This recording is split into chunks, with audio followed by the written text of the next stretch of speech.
रहेगा आज का टॉपिक। आज का टॉपिक क्या है, बोलो एनीबॉडी।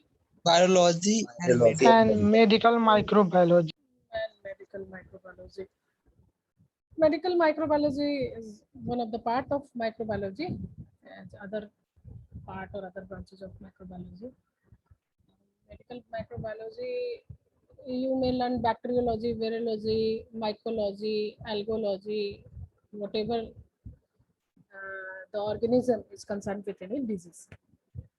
So आज हम इसमें देखेंगे वायरोलॉजी, वीरोलॉजी यानी स्टडी ऑफ वायरस एंड क्या इम्पैक्ट है मेडिकल का माइक्रोबायोलॉजी, क्योंकि अभी तो यही परेशान कर रखा है, ठीक है ना।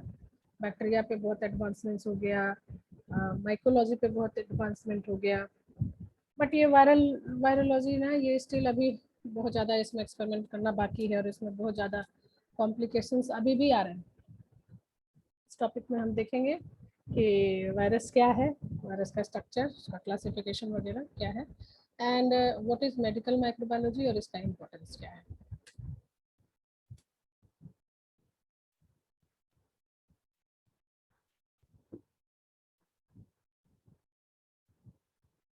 मैम आपने बोला था क्विज, अच्छा हाँ मैं भूल गई। ओके नहीं, आज आज दे देंगे तुम लोग को क्विज बना के, ठीक है। 50 क्लास रहता है, भूल गए, दिमाग से निकल गया। ये स्क्रीन शेयर फिर खत्म हो गया। बंद हो गया। Yes, ma'am.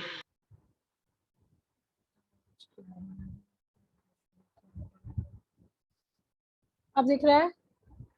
yes, ma'am.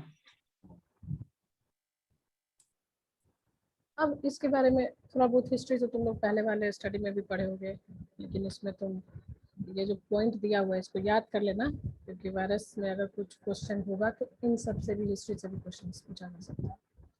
तो सबसे पहले लुईस पास्चर का नाम लें कि लुईस पास्चर ने, जैसे तुम्हें बताया होगा पहले ही कि लुईस पास्चर का क्या कंट्रीब्यूशन था।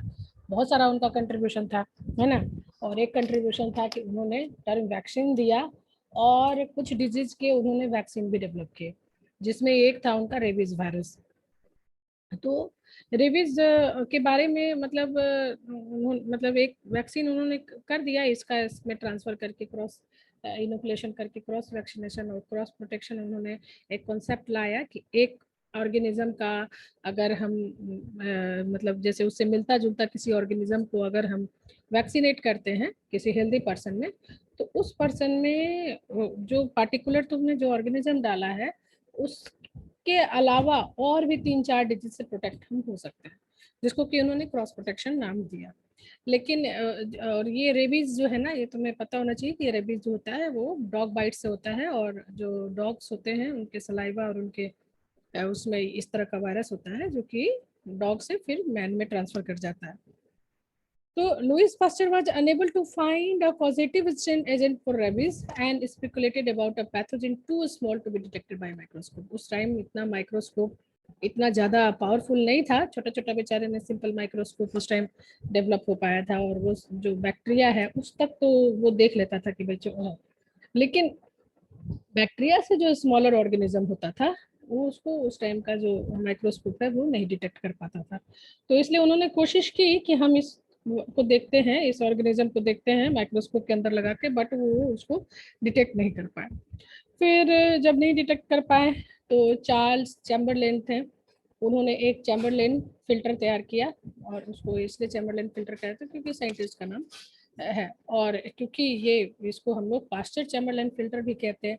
क्यों कहते हैं? इसलिए क्योंकि उसमें पास्चर भी कहीं कहीं है, उन्होंने ही बोला कि कुछ ऐसा ऑर्गेनिज्म है जो कि इतना स्मॉल है, जो कि नॉर्मल हमारा जो फिल्टर पेपर, उस टाइम जो फिल्टर पेपर डेवलप किया हुआ था उस फिल्टर पेपर से भी वो छन के निकल जा रहा है, और इसीलिए उस फिल्टर पेपर पे नजर नहीं आ रहा है। क्योंकि जनरली क्या क्या कहता था कि कोई भी जैसे सैप तैयार किया जा रहा है, किसी ऑर्गेनिज्म का सैप जब यानी लिक्विड जब तैयार किया जा रहा था और उसको फिल्टर पेपर से जब फिल्टर करके देखा जा रहा था, और उस फिल्टर पेपर के ऊपर जो बचा कुचा जो भी कुछ नजर आता था या दिखता था, तो उसको वो लोग फिर स्लाइड पे लगा के और माइक्रोस्कोप के अंदर ले जाते थे। तो वो दिख जाता था माइक्रोस्कोप के अंदर, भाई बैक्टीरिया है स्मॉल छोटा सा। लेकिन ये जो रेबीज वायरस है, क्योंकि ये आ नहीं रहा था माइक्रोस्कोप के अंदर भी नहीं आ रहा था, तो फिर उन्होंने भाई डिस्कस किया इसको साइंटिस्ट फोरम में, भाई कुछ ऐसा ऑर्गेनिज्म है जो कि उस जो नॉर्मल जो फिल्टर है उस फिल्टर से वो निकल जा रहा है। तब उसी आइडिया को लेके चार्ल्स चैम्बरलेन ने एक चैम्बरलेन फिल्टर ये किया, जिसका कि पोर साइज उन्होंने बहुत ही स्मॉल कर दिया, है ना। और पोर साइज इतना स्मॉल कर दिया कि वो सारे बैक्टीरिया को उसे वो छन के मतलब हटा सकता है, ठीक है। और क्योंकि वो बैक्टीरिया से भी स्मॉल था, तो उस पे हमें जो चैम्बरलेन फिल्टर है, उस चैम्बरलेन फिल्टर पे जो माइक्रो ऑर्गेनिज्म है या जो छना हुआ है उसमें बैक्टीरिया एज वेल एज कुछ वायरस भी, उसको जब स्टडी किया गया तो उसमें उनको मिल गया। फिर आए रशियन बायोलॉजिस्ट, 1884 में चार्ल्स चैम्बरलेन ने प्रोसेस शुरू किया। उसके बाद 1992 लगभग, देख लो कितना साल लगभग हो गया, 10-15 साल के बाद जो इवानस्की थे, दिमित्री इवानस्की, उन्होंने उस फिल्टर को लिया चैम्बरलेन ने, क्योंकि डेवलप कर लिया था मार्केट में, चैम्बरलेन फिल्टर की तरह आ गया था वो।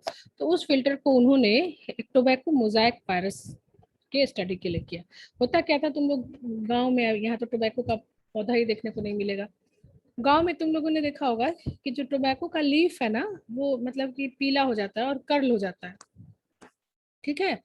तो और उस पे ऐसे मोजाइक पैटर्न जैसे उस पे कुछ आ जाते हैं। तो उन्होंने देखा कि भाई ये क्या है, टोबैको जो ऐसा क्यों कर्लिंग हो जाता है, क्योंकि उस तरफ तक, उस टाइम तक तो ये स्टैब्लिश हो गया था कि हर डिजीज के पीछे कोई ना कोई एक ऑर्गेनिज्म है, चाहे वो आदमी में हो, जानवर में हो, चाहे पौधों में हो। तो पौधों में भी डिजीज हो रहे थे, है ना, पौधों में भी कई डिजीज पाए जाते हैं कि भाई रूट रॉट भी होता है उनका, लीफ विल्टिंग भी होता है, और यही एक टोबैको मोजाइक वायरस भी एक डिजीज है जो कि वायरस के कारण होता है। वो तो कॉजल ऑर्गेनिज्म बाद में पता चला। तो उन्होंने क्या किया, उस लीफ का पूरा सैंपल तैयार किया, उस लीफ को पूरा थूर थार के उसका एक सैप तैयार किया, और उस सैप को क्या किया, उस फिल्टर से उन्होंने पास करा दिया, ठीक है। अब जो मतलब कि जो लीफ एक्सट्रैक्ट था वो मतलब अगर हम लोग फिल्ट्रेशन उसका कर देते हैं, फिल्टर करने के बावजूद, क्योंकि फिल्टर करने के बाद तो बैक्टीरिया हट जाता है, उस टाइम तो कॉन्सेप्ट ऑफ बैक्टीरिया डेवलप कर पाया था, लोग बैक्टीरिया को जान गए थे, लुवेन होक के एक्सपेरिमेंट से, फिर पास्चर के एक्सपेरिमेंट से लोग सब समझ गया था कि बैक्टीरिया क्या चीज होता है। तो उस टाइम हर चीज का यही था कि कोई भी डिजीज होगा बैक्टीरिया से होगा, बैक्टीरिया बैक्टीरिया बैक्टीरिया। बट उन्होंने सोचा कि क्यों ना इस सैंपल को हम फिल्टर करके और उसके बाद फिर देखते हैं अगर सैप, क्योंकि सैप में अगर बैक्टीरिया अगर कॉजल ऑर्गेनिज्म होगा तो वो सैप जो होगा वो इन्फेक्शियस नहीं रहेगा, क्योंकि बैक्टीरिया तो रिमूव हो जाएगा। तो जब उन्होंने उस फिल्टर से छाना उसको, और जो निकला, जो फिल्ट्रेट निकला, जो हमारा लिक्विड निकला, उस लिक्विड से क्या किया कि थोड़ा सा लिक्विड लेके और नए जो फ्रेश टोबैको प्लांट्स है उस पर उन्होंने छिड़काव कर दिया। अगर वो बैक्टीरिया होता, अगर वो बैक्टीरिया से इन्फेक्शन होता, तो क्योंकि बैक्टीरिया को तो हमने फिल्टर से छान दिया हुआ था तो वो इन्फेक्शन नहीं होता, लेकिन उसके बावजूद इन्फेक्शन हुआ। तो उन्होंने भाई इतना ही तक बोल दिया कि भाई कुछ ऐसा चीज है जो कि फिल्ट्रेबल है, उस चैम्बरलेन फिल्टर से भी फिल्टर कर जा रहा है, कुछ ऐसा चीज है जो कि इन्फेक्शियस है। उसको वो उन्होंने नाम वाम कुछ नहीं दिया, उसको उन्होंने कह दिया कि ये जो है ना, ये कुछ जो पॉइजनस जो है वो फिल्ट्रेट है, जो कि मतलब कि नए जो हेल्दी प्लांट्स ऑफ टोबैको हैं उनको वो इन्फेक्ट कर रहा है। फिर आए लगभग लगभग कितने 6 साल के बाद हमारे जो डच माइक्रोबायोलॉजिस्ट, जर्निक, इनको भी साइलेंट रखता है कोई कुछ, जर्निक जो है, उन्होंने उसको टर्म दिया कंटाजियम वाइबम फ्लूइडम। कंटाजियम मींस कंटाजियस, क्योंकि ये कंटाजियस है भाई, एक से दूसरे में फैल रहा है तो ये कंटाजियस है। वाइबम, वाइबम मींस कहने का मतलब कि कुछ लिविंग है ना, वाइबम है कुछ लिविंग है। और फ्लूइडम यानी कि कुछ ऐसा लिक्विड है ना, जिसको कि उन्होंने कहा सॉल्युबल लिविंग जर्म। उसको उन्होंने तब तक वायरस नाम नहीं दिया, उसको उन्होंने कंटाजियम वाइबम फ्लूइडम दिया। ये टर्म ये इंपॉर्टेंट है और इसको पूछा जा सकता है तुम्हारे ऑब्जेक्टिव में भी।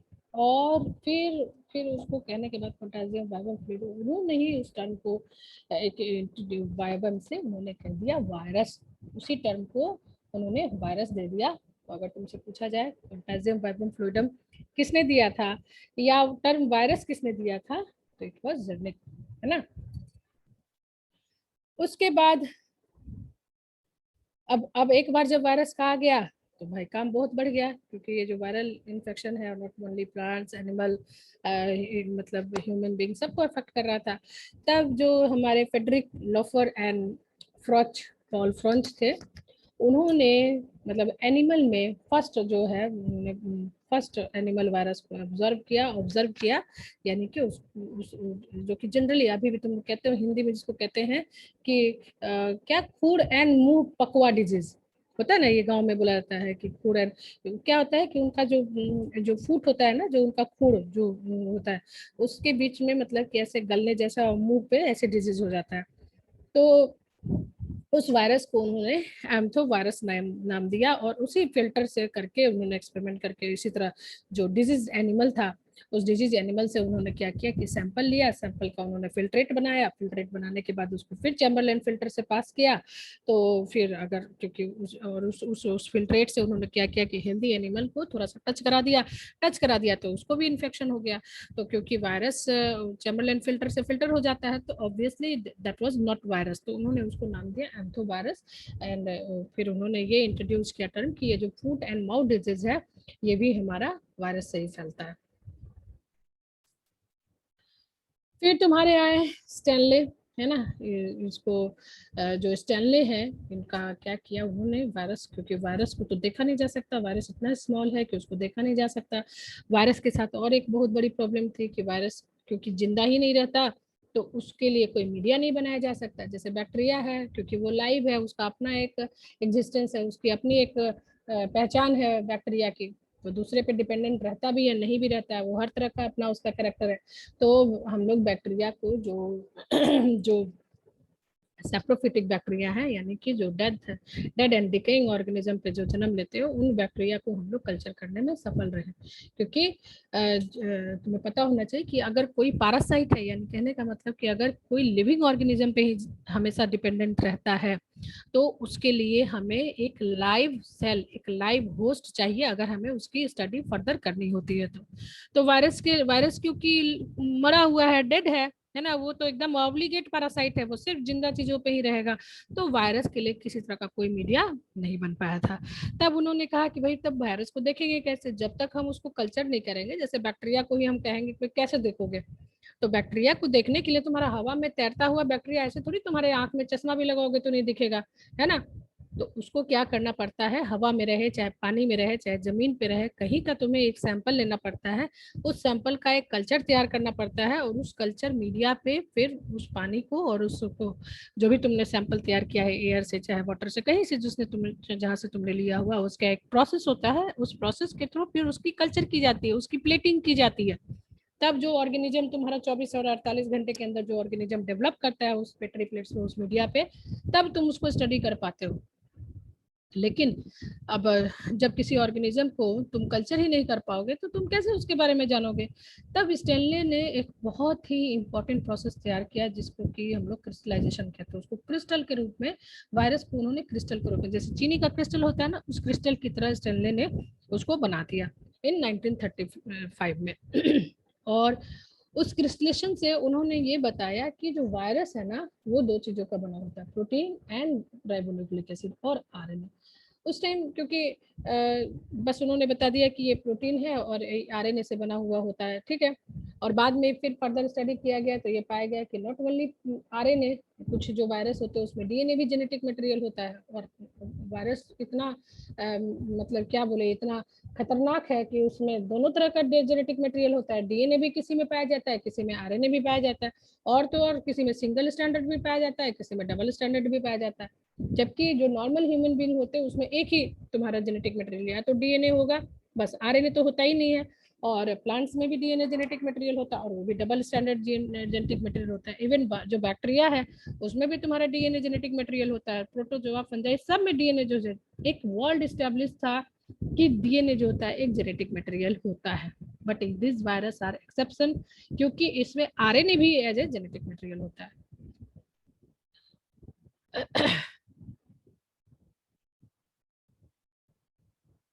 ठीक है।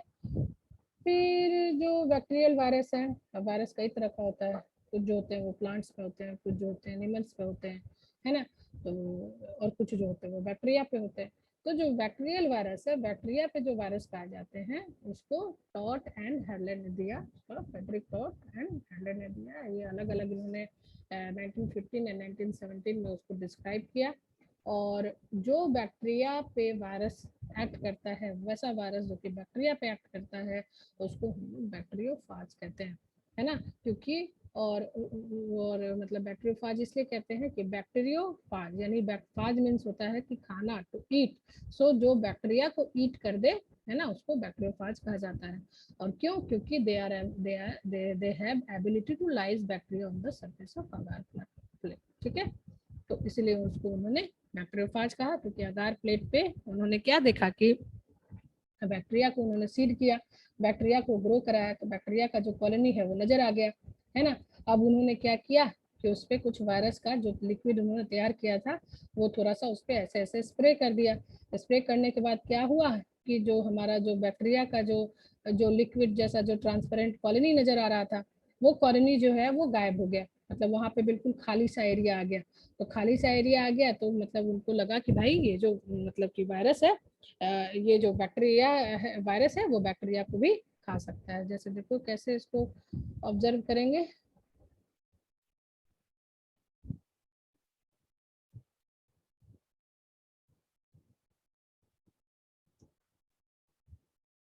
दिख रहा है ना तुम्हें? व्हाइट बोर्ड दिख रहा है? Yes, ma'am. Yes ma'am. जैसे मान लीजिए कि ये तुम्हारा एक छोटा सा पेट्री प्लेट होता है ना। पेट्री प्लेट तो समझ में आ गया तुमको? Yes, ma'am. होता है ना, ऐसे ही होते हैं ना पेट्री प्लेट्स। अब इस पेट्री प्लेट पे तुमने क्या किया कि एक बैक्टीरिया का तुमने सैंपल तैयार किया। ये टेस्ट ट्यूब है ना, ये टेस्ट ट्यूब है ना। Yes, ma'am. अरे उसको मानना है ना। यहाँ पे एक्चुअल तो हम नहीं मिला सकते, सब लोग के लिक्विड है। तुमने क्या किया कि बैक्टीरिया को इसमें तुमने ग्रो कराया। अब क्या हुआ कि तुमने इनोकुलेटिंग नीडल से थोड़ा सा इसमें इस पेट्री प्लेट पे, जिसपे कि मीडिया है, ये खाली नहीं है, इस पे मीडिया है तुम्हारा, है ना। इसको इस तरह से मीडिया पूरा भरा हुआ है। ठीक है, ये पूरा तुम्हारा मीडिया भरा हुआ है। ठीक है,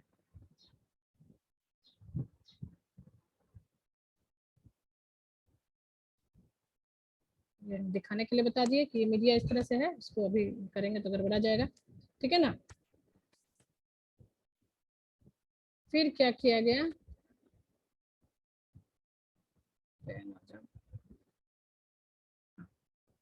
अब क्या किया, जब इस पे मीडिया तुमने पोर कर दिया, मीडिया पोर करने के बाद मीडिया पोर करने के बाद उसको सॉलिडिफाई होने दिया। आगार मीडिया तुमने तैयार किया। ठीक है, ये सारा प्रोसेस लैब का है जो कि तुम्हें बस अभी ध्यान से इसको सुनना है। ठीक है ना। तुमने क्या किया, पेट्री प्लेट में मीडिया लिया, मीडिया को तुमने सॉलिडिफाई होने दिया। मीडिया जो होगा ना, तुमने मार देखा है ना, चावल का पानी मार जब गाढ़ा हो जाता है तो बिल्कुल Yes, गाढ़ा ma'am. मार, उसको तुम इमेजिन करो, उसको इमेजिन करो कि वो जम गया है। उसको जब तुम छोड़ देते हो, मम्मी लोग क्या करती है, हम लोग भी शुरू में, अब तो बहुत स्टार्च रेडीमेड अवेलेबल है, उसको जब तुम छोड़ दोगे ना थोड़ी देर ठंडा होने के लिए, तो वो ना एकदम थक्के सा जम जाता है। देखा है? Yes ma'am. देखा है ना।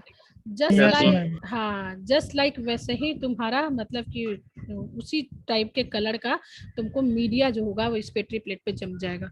ठीक है, अब क्या करो, तुमने क्या किया, जब जम गया मीडिया तब तुमने क्या किया कि इससे तुमने इनोकुलेटिंग नीडल लिया और इस तरह से तुमने स्ट्रिक कर दिया। ठीक है, ठीक है, ये इसी तरह से स्ट्रिक किया जाता है, राइट। ठीक है, वैनिशिंग पेन क्यों आ गया?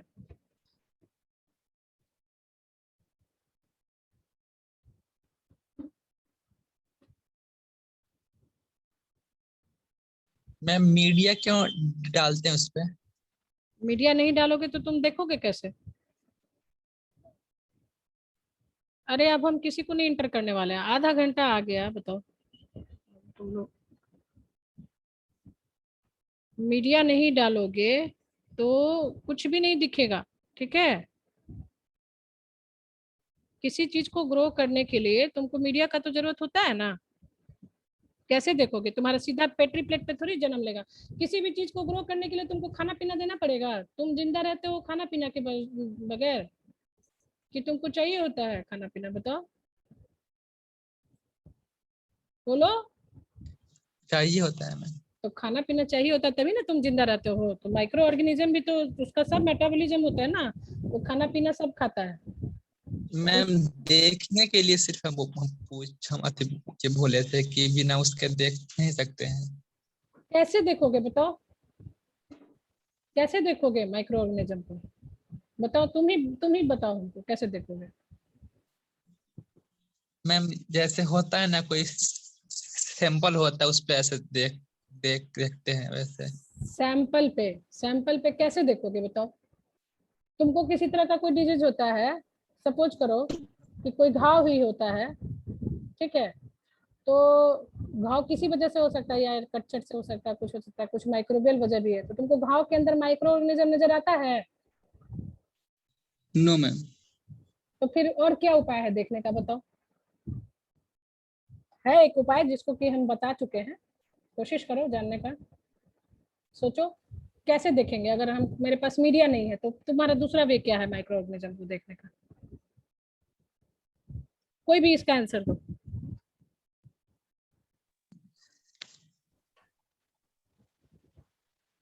बोलो कोई भी। काजल? मैम उसका सैंपल निकाल के माइक्रोस्कोप से देखना पड़ेगा। माइक्रोस्कोप से देखना पड़ेगा। देखो, लड़की है ऑलवेज इंटेलिजेंट, कितना दिमाग चलाई। दो ही मेथड है, या तो तुम उसको स्लाइड पे लेकर देखो, है ना, स्लाइड पे लो, एक सैंपल लो, उसका स्लाइड बनाओ, स्लाइड लेने के बाद उसका कलर वलर जो भी तुमको चाहिए वो सब करो, है ना, और करने के बाद उसको माइक्रोस्कोप के अंदर लगा के देखो। या दूसरा है कि तुम उसको मीडिया पे उसको ग्रो कराओ, है ना, और मीडिया पे जब तुम ग्रो कराओगे ना तो कैसा तुम्हें दिखेगा, ये इस तरह से तुम्हें विजिबल विजिबल इस तरह से दिखेगा, मतलब डॉटेड डॉटेड दिखेगा। उसका कॉलोनी बन जाएगा तो वो दिखेगा जब ज्यादा हाँ नंबर में आ जाएगा। हाँ, वो ना तुमको डॉटेड डॉटेड दिखेगा, ठीक है, इस तरह से डॉटेड डॉटेड डॉटेड दिखेगा। यहाँ क्यों नहीं रहा है यार?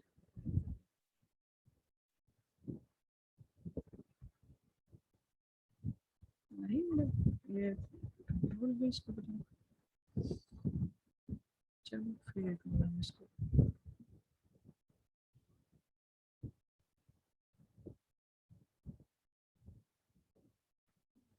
इसका काम क्यों नहीं कर रहा? कुछ कलर लाना होगा क्या?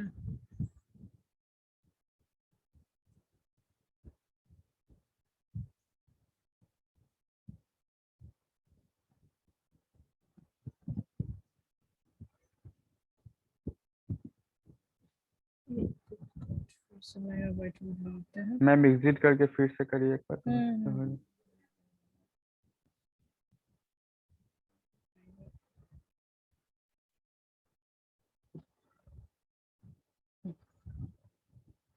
पेन का ऑप्शन आया फिर गायब हो गया।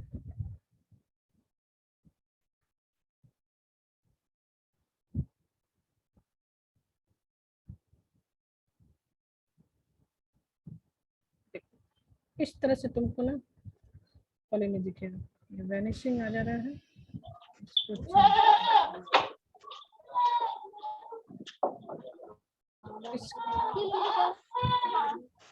अरे किसकी बकरी?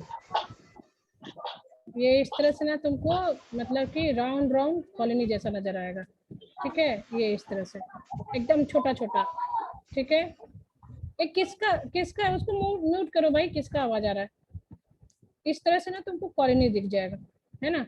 अब देखो ये जो कॉलोनी है ना, ये कहीं छोटा कहीं बड़ा कहीं ऐसे ऐसे तुमको दिखेगा कॉलोनी, राइट। और तुमने क्या किया था, तुमने स्ट्रिक किया था ना इस तरह से, ये उसको फिर हटाना होगा।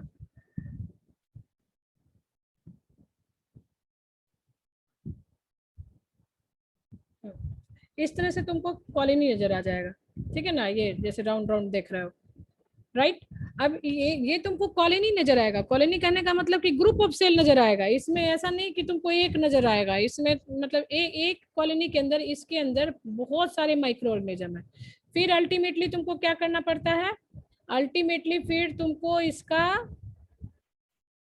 यही बनाना होता है, क्या कहते हैं, फिर सैंपल लेके इस यहाँ से तुम एक सैंपल ले लोगे, और लेने के बाद मतलब यहाँ से तुम इनोकुलेटिंग नीडल से लेके, और उसके बाद फिर उसको तुम क्या करते हो कि स्लाइड पे, है ना, स्लाइड पे इसको ग्रो करवाते हो। पेन ही गायब हो जा रहा है, कहाँ पेन गया? ये दिख रहा है तुम लोगों को? ये इस तरह से स्लाइड, मतलब ये थोड़ा टेढ़ा मेरा बन गया, इसको और सही कर। ये वैनिशिंग पेन क्यों आ जा रहा है?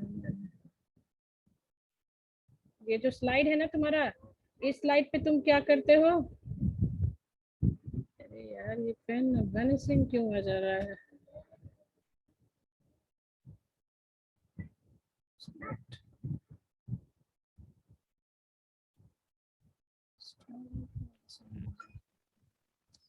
अरे अब हम किसी को नहीं एंटर करने देंगे, 45 मिनट रह गया है, कोई अब लेट से नहीं हम किसी को एंटर करने देंगे।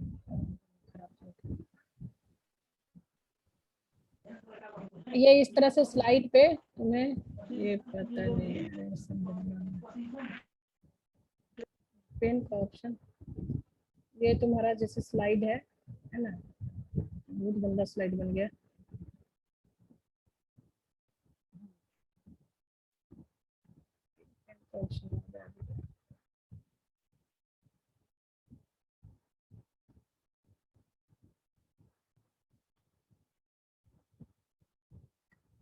तो हम ना वो एक वाला जो पैड ले लेंगे ना, क्या कहते हैं, राइटिंग पैड, वो हम ले लेंगे, इसलिए उस राइटिंग पैड पे ना प्रेस करना ज़्यादा आसान होता है। ये तुम्हारा स्लाइड है ना? अभी स्लाइड में क्या करोगे, इसका एक सैंपल इनोकुलेटिंग नीडल से लेके और इस पे तुम इस तरह से स्प्रेड कर दोगे, ठीक है ना? ये इस तरह से तुम स्प्रेड कर दोगे, पतला सा स्प्रेड, ठीक है? उसके बाद इस पे कलर वलर करके और फिर तुम अपना माइक्रोस्कोप के अंदर ऑब्जर्व करोगे। तो अभी हम तुमको यही बता रहे थे कि जो वायरस, अगर सपोज करो कि ये बैक्टीरियल कॉलोनी है ना, ये तुम्हारा बैक्टीरियल कॉलोनी इस तरह से आ गया, राइट? तो ये बैक्टीरियल कॉलोनी है ना, ऐसे भरा हुआ दिखेगा तुमको, मतलब ये तुम्हारा सॉलिड दिखेगा, ऐसे खाली खाली नहीं दिखेगा, ठीक है ना? ऐसे खाली खाली नहीं दिखेगा, पूरे पे तुम्हारा इस तरह से बैक्टीरियल कॉलोनी जो होगा वो फैला हुआ रहेगा। अब तुमने क्या किया कि वायरस का सैंपल लिया है ना, तुमने टेस्ट ट्यूब में क्या किया कि जो इन्फेक्टेड पर्सन है ना, उस इन्फेक्टेड पर्सन का तुमने क्या किया कि सैंपल लिया, सैंपल लेने के बाद तुमने क्या किया, इसको जो डिस्टिल वाटर, या मतलब डिस्टिल वाटर क्या, उसका जो कुछ बफर सोल्यूशन ये सब होगा, उसमें तुमने वायरस का सैंपल को डाल दिया। अब क्या करोगे, इनोकुलेटिंग नीडल लोगे और इसका सैंपल जो होगे, ये इस पे जो होगा वो पूरा तुम मतलब ऐसे स्प्रे कर दोगे, हल्का सा ऐसे ऐसे टच करा दोगे, ठीक है? टच करा दोगे तो जहाँ पे ये जहाँ पे तो मतलब वायरस अफेक्ट नहीं किया रहेगा, वो सॉलिड कॉलोनी होगा, मतलब भरा हुआ। जैसे मार का कॉलोनी, अगर मार का एक ड्रॉप तुम ऐसे जमीन पे गिरा दोगे तो कैसा दिखेगा, ट्रांसपेरेंट सा दिखेगा, वैसा ही कॉलोनी तुमको ऐसा नजर आएगा। लेकिन जहाँ पे वायरस जो होगा वो बैक्टीरिया को खा जाएगा, ये तुमको हॉलो कॉलोनी दिखेगा। क्या दिखेगा? हॉलो कॉलोनी दिखेगा, है ना? ये लगेगा कि ये खाया हुआ है, ठीक है? जिसको कि बोला जाता है प्लाक। क्या बोला जाता है? प्लाक। पी, उसका स्पेलिंग प्रेस करना मुश्किल है, इसके लिए लेटर पैड हमको लेना पड़ेगा, एक राइटिंग पैड, है ना? ये PLAQ है ना, प्लाक उसको बोला जाता है, ठीक है? प्लाक। इसको प्लेग मत पढ़ना, प्लेग में जी होगा, ठीक है? ये प्लाक मीन्स हो गया कि वैसा कॉलोनी जिसको कि वायरस ने खाया हुआ। ये क्या करेगा ना, ये तुमको खाली खाली कॉलोनी दिखेगा। ये जो है ना, यहाँ पे तुमको ऐसे ऐसे खाली खाली व्हाइट कलर का तुमको खाली खाली दिखेगा। कलर कहाँ गया? जैसे ये जो है ना, ये तुम्हारा ये व्हाइट ऐसे इस तरह से तुम्हारा खाली खाली, मतलब हल्का हल्का डॉटेड जो होगा वो तुमको दिखेगा। तो ये तुमको नजर आएगा कि कुछ चीज जो है यहाँ से गायब हो गया, है ना? ये जो तुमको हल्का हल्का जो खाया हुआ जो कॉलोनी नजर आएगा ना, इस तरह से मतलब कि उड़ा हुआ तुमको दिखेगा, है ना? तो समझ में आ जाएगा कि यहाँ पे वायरस है, ठीक है? मतलब कोई चीज ऐसा है जो कि बैक्टीरिया को खाया हुआ है, और उस हॉलो चीज को, उस हॉलो स्थान को, स्पेस को उन्होंने प्लाक कहा था, ठीक है? That is different from plague. Plague is a disease, है ना? प्लाक इज खाली colony of bacteria, right? Hollow colony of bacteria. आई बात समझ में? Yes ma'am. Yes ma'am. Bacteria और वायरस में ज्यादा स्ट्रॉन्ग वायरस होता है। तो वायरस से ना होता है रे, बैक्टीरिया को तुम कंट्रोल कर सकता है, वायरस को कंट्रोल कर पा रहे हो? नहीं ना कर पा रहे हो। No ma'am. अभी नहीं कंट्रोल कर पा रहे हैं हम लोग, तभी ना इतना मुसीबत झेल रहे हैं। कहाँ बैक्टीरिया, कैसा कौन सा डिजीज है बैक्टीरिया का जिसको कि हम लोग कंट्रोल नहीं कर पा? सबको हम लोगों ने कंट्रोल कर लिया हुआ है, हर चीज का दवा बन चुका है। लेकिन वायरस का हर साल आ रहा है, हर साल तकलीफ कर रहा है। पिछले 3 साल से हम लोग झेल रहे हैं, 2 साल से। मैम जो सॉलिड पार्ट है, हाँ हाँ हाँ बोलो। हेलो सॉलिड मैम, पार्ट, हाँ बोलो ना, बोलो सुन रहे हैं। सॉलिड पार्ट हम उसको वहाँ से रिमूव भी कर सकते हैं। सॉलिड पार्ट को तो बताए तो, इनोकुलेटिंग नीडल से तुम उसको कर सकते हो ना। इनोकुलेटिंग नीडल से ऐसे ऐसे तुम खरोच लो, वो निकल जाएगा तुम्हारा। बोले तो कि वो एकदम जस्ट मार की तरह होता है, मार जैसे उठ जाएगा ना, हल्का चम्मच से उसको उठा के देखो, मार उठ जाएगा ना चम्मच में। उसी तरह वो कॉलोनी जो होता है, वो उठा हुआ रेज कॉलोनी होता है, जो कि उठ जाएगा तुम्हारे चम्मच में आ जाएगा even. Okay ma'am, okay ma'am, thank you ma'am. ठीक है ना। Yes ma'am. अब फिर आते हैं हम लोग वापस इस पे, पीपीटी पे, है ना। और ये लेटर हम राइटिंग पैड अगर ले लेंगे ना तो आज आराम से हम ट्रेस कर पाएंगे। इसमें ना थोड़ा सा उसका जो, हालांकि ये मेरा टच स्क्रीन है, तब भी थोड़ा इसमें प्रॉब्लम आ रहा है। अब देखो ये वायरस का स्ट्रक्चर है भाई। क्लास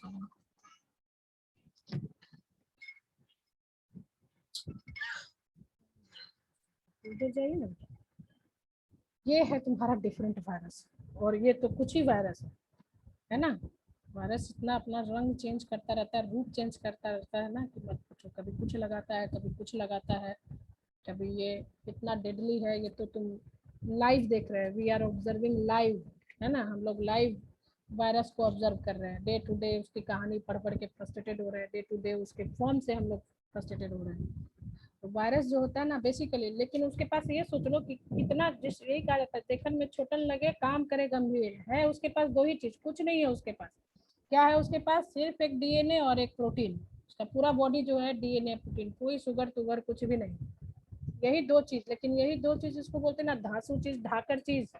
यही 2 झाकर चीज से बना हुआ होता है। हमारे अंदर आलतू फालतू के कई कंपोनेंट्स है मौजूद। शुगर है, ये है जिसका कि ज्यादा यूज नहीं है, बाद में शुगर बढ़ता है, प्रॉब्लम नहीं होता है, ठीक है ना। प्रोटीन है, फैट भरा पड़ा हुआ है, राइट। लेकिन वायरस जो है देखो स्लिम ट्रिम, जिसमें कि फैट है ही नहीं, है ना। और स्लिम ट्रिम है इसीलिए इतना एक्टिव है, कहाँ से कहाँ पहुंच जाता है। अब पहले लोग बोलता था 2 फीट दूर रहो, अब लोग कह रहा है कि 10 फीट दूर रहो। तो सोचो यही है, पतला दुबला रहो, विदाउट फैट रहो, खाली प्रोटीन खाओ, और अपना एक दिमाग, ब्रेन यानी कि ब्रेन जिसको बोलते हैं डीएनए अपने पास रखो, तो तुम बहुत डेडली हो सकते हो। तुम क्या नहीं कर सकते हो, वही चीज ये वायरस जो है वो प्रूव कर रहा है। इसके पास 2 ही चीज, डीएनए और ये प्रोटीन। और कई तरह का वायरस होता है, उसका शेप साइज मत पूछो। ये देखो इस तरह का भी वायरस होता है, जिसके चारों तरफ तुम्हारा कैप्सोमियर ऑफ कैप्सिड, यानी कैप्सिड का जो यूनिट होता है, प्रोटीन का जो यूनिट होता है, उसको हम लोग बोलते हैं कैप्सोमियर।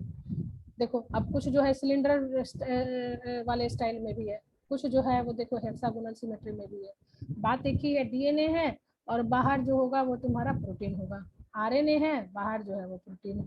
ये देखो गोला सा है, इसमें भी अंदर तुम्हारा क्या होगा, डीएनए होगा या आरएनए होगा, जो भी इसका मर्जी करे, और बाहर जो होगा वो तुम्हारा प्रोटीन होगा। कुछ जो वायरस होता है उसमें ग्लाइकोप्रोटीन का एडिशनल लेयर होता है, और ये एडिशनल लेयर जो होगा वो उसके मतलब कि क्या कहते हैं, उसके होस्ट से आता है, ठीक है ना। उसके मतलब जैसे अब हमारे जो अभी जो कोरोना वायरस है, कोरोना वायरस के ऊपर जो एक बना हुआ सिथ जैसा जो दिखाता है, बड़ा कलरफुल टाइप का, वो किससे, वो होस्ट के उससे लिए हुए है ना। वो होस्ट का प्रॉपर्टी, वो होस्ट से वो सारा कवरिंग लिए हुए है। अच्छा ये दोनों जो हैं, ये तुम्हारा अभय राज और राजन कुमार, ये लोग ऐसा तो नहीं नेट की वजह से बाहर चले गए? ये पहले ज्वाइन किए थे क्या अभय और राजन? है किसी को आइडिया? यस मैम, राजन को देखे तो लगता है। जो लोग चलो नेट की वजह से आउट हो रहा है उनको कर लेंगे, इसी बीच बीच में करने पे बहुत डिस्टर्बेंस होता है, ठीक है ना। देखो कुछ वायरस जो होता है ना इस तरह का भी होता है ना, हेक्सागोनल सिमेट्री का, जिसका हेड और ये सिथ जैसा होता है। बाबा ये सिथ तो बहुत परेशान करता है। इसी सिथ का तो ये जो टेल फाइबर देख रहे हो ना, ये टेल फाइबर इसी की वजह से तो ये हमारे स्किन पे आके चिपकता है, नाक के उस पर चिपकता है, ठीक है ना। और जो नाक का जो प्रोटीन, नोज का जो प्रोटीन वोटीन होता है ना, उस वो मतलब हमारा जो सेल मेम्ब्रेन होता है, सेल मेम्ब्रेन के ऊपर प्रोटीन लेयर होता है, वो प्रोटीन लेयर जो होता है, अरे म्यूट करो, म्यूट करो, किसका ये है, निकाल दे उसको बाहर क्या।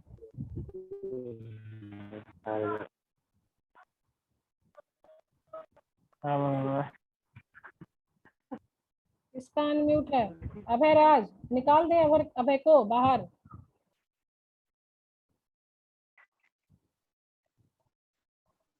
बंद करो अभय अपना ये, इसको रिमूव करते। अभय तुम अपना म्यूट करोगे या तुमको रिमूव करें?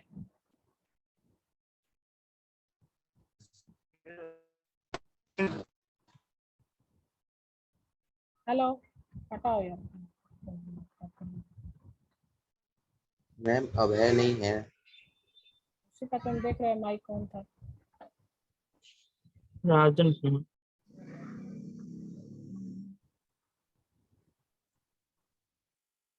दोनों को रिमूव करो इस तरह से। राजन, ये अभी भी म्यूट नहीं किए हुए हैं, बताओ।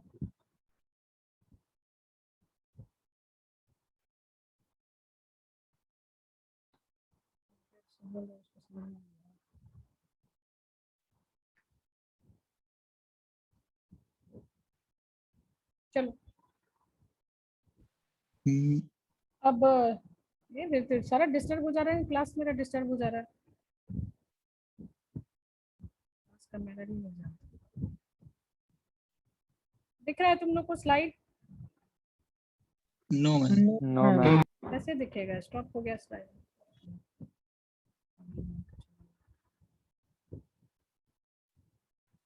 अब ये वायरस के बारे में बता रहे थे कि ये जो वायरस है ना, ये जो हमारा सिथ प्रोटीन है, ये प्रोटीन जो कुछ भी जो रिकॉग्नाइज करता है ना, जैसे हमारे किसी चीज से, हमारे किसी ऑर्गन से, वो तभी बाइंड करता है जब हमारे उस ऑर्गन के पास रिसेप्टर प्रोटीन होता है। अगर नहीं होता है तो कोई चीज नहीं बाइंड कर सकता है। तो हमारे नोज के पास एक ऐसा प्रोटीन होता है, और जैसे कोरोना वायरस की बात हम कर रहे हैं, कैसे वो इंटर करता है, कोरोना वायरस के सरफेस पे एक प्रोटीन होता है, उस प्रोटीन को हमारा नोज का जो सेल मेम्ब्रेन है, हमारे नोज के सेल का जो मेम्ब्रेन है, उस प्रोटीन को रिकॉग्नाइज करके उसको समझता है कि ये हमारे जैसा है ना, और उसको वो क्या करता है कि आने देता है।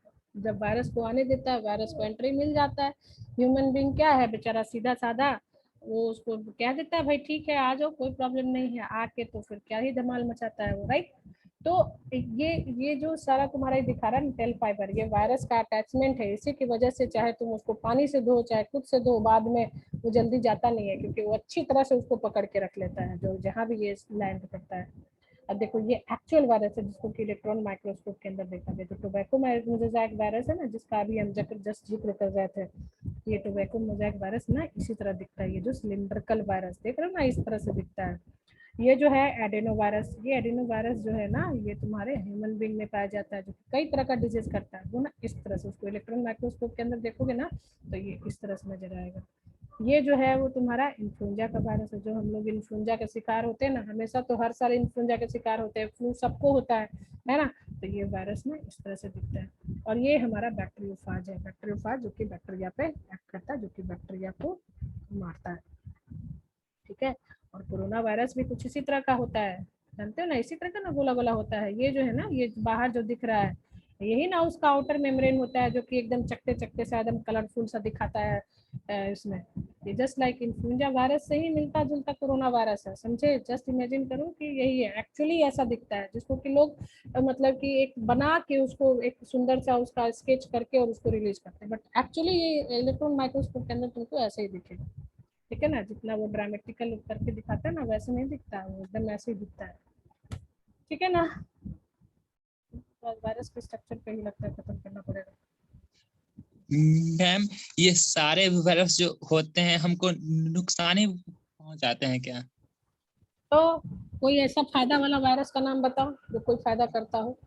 मैम जो मतलब कैंसर के जो ट्रीटमेंट में कोई वायरस होता है जो उसको मतलब वो ऐसा देखो देखो देखो जनरली तो तुम्हारा ये रहता है।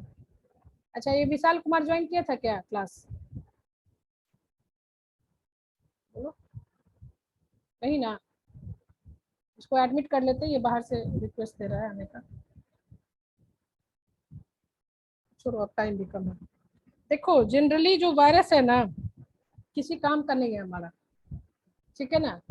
वायरस, बैक्टीरिया तो हमारे काम का भी है। खाने में बैक्टीरिया जो है वो दही देता है हमको, चीज देता है, अगर हम उसका कंट्रोल यूज करते हैं तो, है ना। बैक्टीरिया हमारे बहुत काम का है, नुकसान तो करता ही करता है, लेकिन वो फायदेमंद भी बहुत है ना। लेकिन वायरस है, सच कहो तो किसी काम का नहीं है साला, उसका कोई एग्जिस्टेंस नहीं है। लेकिन फिर भी वो ना एकदम बकवास है, राइट। कैसे? वो ना किसी चीज को, प्रोडक्ट को बना सकता है, कोई तुम्हारा खाने लायक प्रोडक्ट नहीं बना सकता। जो भी करता है वो डिजीज ही करता है, वो भी अकेले अपने उसकी कैपेसिटी नहीं, अपना उसका कोई औकात नहीं, वो तुम्हारे ही सेल को यूज करता है और बैक्टीरिया के सेल को यूज करता है। लेकिन अब जैसे तुम बात करते हो कि हम यहाँ पे यूज कर सकते हो, कई चीज ऐसा होता है ना, ह्यूमन बीइंग जो है वो इतना ज्यादा रिसर्च किया है कि बहुत बुराई में भी अच्छाई को निकाल लेता है। अब वायरस क्योंकि इतना डेडली है और हमेशा मारने का ही काम करता है, तो इसलिए वायरस का हम लोग यूज क्यों ना वहां करें। जैसे तुम कैंसरियस की बात कर रहे हो कि कैंसरियस सेल को मारे, क्योंकि वायरस का क्या है, जिस सेल में जाएगा उसको मारेगा, ठीक है ना। तो वहां पे वायरस का यूज एक ह्यूमन की जान बचाने के लिए किया जाता है, मतलब मारने का ही काम है उसका। लेकिन अब हम यहाँ पे क्या करते हैं, क्योंकि हमारा जो ट्यूमरोजेनिक सेल होता है, जो कैंसरियस सेल होता है, जो कि वही नुकसान दे रहा है, अनकंट्रोल उसमें ग्रोथ होना शुरू हो जाता है, तो कहीं पे वायरस का यूज करके, और क्योंकि वायरस इतना जल्दी मल्टीप्लाई करता है, जैसे ट्यूमरोजेनिक सेल कितना जल्दी मल्टीप्लाई करता है, बहुत जल्दी मल्टीप्लाई करता है, और यही वजह है कि ह्यूमन को जैसे कैंसर में टाइम नहीं मिल पाता, चाहे क्यों डेथ हो जाता है, क्योंकि वो इतना जल्दी उसका मल्टीप्लिकेशन रेट है।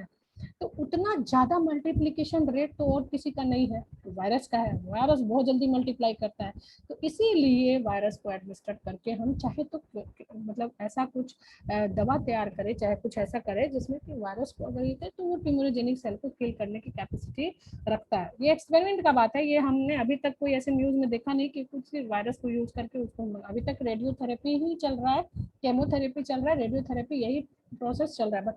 बट ये जो आइडिया है इसको हम लोग एक्सप्लॉइट कर सकते हैं, राइट। इसी तरह वायरस का यूज जो है ना, वो तुम्हारा जेनेटिक इंजीनियरिंग में होने लगा है, मतलब कि जो बायोटेक्नोलॉजिकल एप्लीकेशन है उसमें वायरस को हम लोग जो, क्योंकि क्या होता है कि उसका जो प्रोटीन कोट है वो एक खोली की तरह होता है, तो और उसका जो अंदर का कवर होता है वो डीएनए का होता है। तो एक ये दिमाग में आइडिया आ सकता है कि क्यों ना उसके डीएनए को हटा के और ऐसा डीएनए जो कि किसी काम का हो, जैसे मान लीजिए कि हर किसी में इंसुलिन का जीन पाया जाता है, किसी में डिफेक्टिव हो जाता है इसीलिए उसको डायबिटीज हो जाता है, राइट।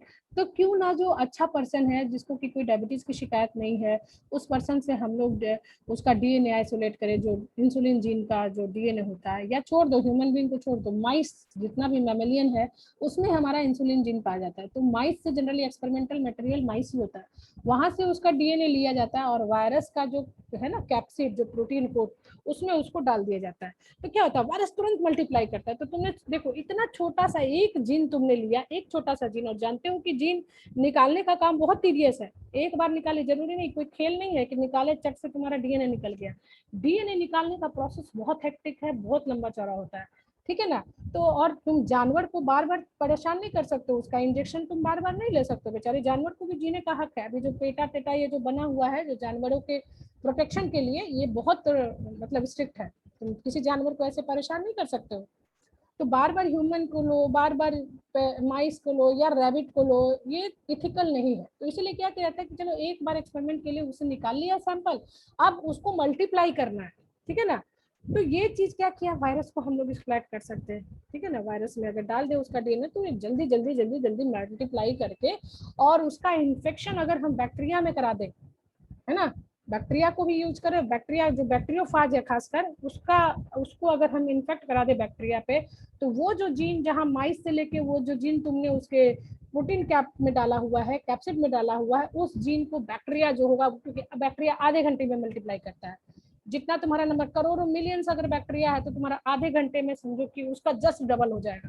तो बैक्टीरिया जल्दी जल्दी जल्दी जल्दी मल्टीप्लाई करके एक जीन को, एक डीएनए को कई टाइम वो एम्पलीफाई कर सकता है, और सोचो इतना टाइम एम्पलीफाई कर दिया तो तुम्हारे पास कितना ज्यादा डीएनए हो गया, कितना ज्यादा मटेरियल उस डीएनए से जो इंसुलिन निकलेगा, प्रोटीन निकलेगा, उस इंसुलिन का कितना ज्यादा हम लोग यूज कर सकते हैं।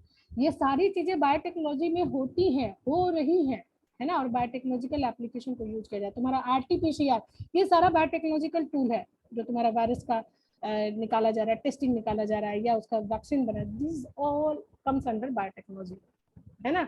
तो यूज तो तुम कर सकते हो किसी भी बुराई को, अगर अच्छी चीज में अगर हम डाइवर्ट कर दे। कहा जाता है ना स्टूडेंट कई तरह का होता है, राइट। कोई स्टूडेंट जो होता है बहुत नोटोरियस होता है, ठीक है, बहुत परेशान करने वाला होता है। तो नोटोरियस है इसका मतलब उसका दिमाग बड़ा तेज है, तभी तो इतना मतलब बदमाशी शैतानी करने का आइडियाज उसके अंदर आता है। तो क्यों ना उसके आइडियाज को, उसके जो ब्रिलियंट दिमाग को अच्छे काम में अगर हम डाइवर्ट कर दे, है ना, तो क्या होगा, फायदा ही होगा। तो यही चीज है ना। अदरवाइज ये नुकसान ही दे रहा है। अभी तक जितना भी तुम्हारा आया वो सिर्फ और सिर्फ नुकसान दे रहा है। बैक्टीरिया फायदा करता है, फंजाई फायदा कर सकता है, एल्गी, प्रोटोजोआ, सबको हम लोग पॉजिटिव वे में यूज करना जानते हैं, बट वायरस का यूज पॉजिटिव वे में बहुत लिमिटेड है। ठीक है ना, राइट है, समझ में आया इतना Yes, ma'am. Class? Yes ma'am. इसका पीपीटी तुम लोग को हम अभी दे देंगे, इसको फिर पढ़ना, इस क्लास को कल कंटिन्यू करेंगे, ठीक है ना। और एक एक चीज तुम्हारी समझ में आना चाहिए, धीरे धीरे ही बढ़े, बट हर चीज तुम्हारे क्लियर होना चाहिए, राइट। हेलो मैम, हेलो हाँ बोलो। मैम, क्विज कब लीजिएगा? क्विज ले लेंगे। मैम सिलेबस हाँ। कंप्लीट कर लीजिए, उसके बाद ले लीजिएगा लाइन से 3 4 5 क्विज। सिलेबस कंप्लीट करने के बाद फिर यस मैम। तुम्हारा, फिर तुम उतना एक नो मैम, अभी ठीक रहेगा क्योंकि अभी तो इकट्ठा बहुत नहीं ज्यादा कर बढ़ सकते जाएगा हो। फिर। बढ़ जाएगा बहुत ज्यादा। कल ले ले क्विज, बोलो। Yes ma'am. Yes ma'am. सबको Yes. एग्री? कल यस मैम। उधर का जो 4 चैप्टर हुआ है उसी से मैम क्वेश्चन का आंसर है मैम, क्वेश्चन क्या रहेगा, सब्जेक्टिव की ऑब्जेक्टिव? ऑब्जेक्टिव रहेगा, गूगल पे देंगे, ओके मैम, ओके मैम। ठीक है ना। और गूगल फॉर्म पे देंगे तुम लोग को। ये जो 4 चैप्टर तुम्हारा पीछे हुआ है, आज 5वां चैप्टर था, पीछे 4 चैप्टर जो हुआ है उससे ले लेते हैं, ठीक है। 20-25 यस मैम। 30 क्वेश्चन रहेगा, उसको बनाओ, अच्छा लगेगा तुम लोग को, मार्क्स भी तुम लोग को इमीडिएटली मिल जाएगा, ठीक है। तो हम करते हैं, आज बनाते हैं क्वेश्चन, फिर तुम लोग को भेजते हैं, ठीक है। कल रखेंगे एग्जाम, थैंक यू मैम। ठीक है आज मैम। क्वेश्चन बना लेते हैं, कल तुम लोग को लिंक भेजेंगे, उसको करना फिर क्लास के टाइम, या कल बोलोगे या परसों बोलोगे, परसों प्रैक्टिकल क्लास है तो या तो प्रैक्टिकल क्लास में ले लो प्लीज। मैम परसों ही ले लीजिए मैम, पढ़ भी लेंगे थोड़ा। यस मैम, परसों है। ठीक है, तो परसों समझो प्रैक्टिकल क्लास हमारा क्विज वाला ही रहेगा, राइट, ठीक है ना। चलो ये भेज देना स्क्रीनशॉट। राजी, सब कोई राजी परसों के लिए? Yes ma'am. Yes ma'am. Yes ma'am. चलो ठीक है, okay. Thank you so much ma'am.